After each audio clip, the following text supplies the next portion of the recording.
हर हर Mahadev very good morning आपण समस्त आज मिनी ब्लॉग को वेलकम। घरे मोर सान भौणी आसी फैमिली को लेकिन तो से व्यस्त रही जाऊँ बोली रेगुलर वीडियो मुझे करनी बहुत कम घरे रही जाऊँगी।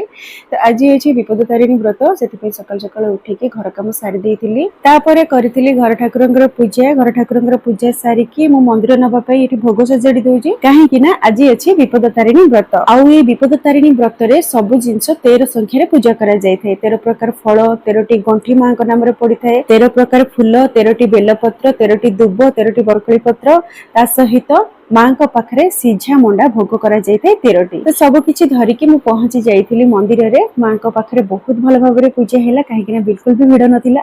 तो पूजा कर सारिबा परे भाईना गोटे गंठी व्रत रे पकई देथिले तापरे 12टी गंठी मु माँ को पाखरे बसिकी पकई देथिली। माँ को पाखरे पूजा सारिकी आमे पळैथिलु टिके मार्केट कहीं सकाळ जलखिया टिके आनिबार थिला। आज पई रहउची पुणी देखा नेक्स्ट वीडियो रे।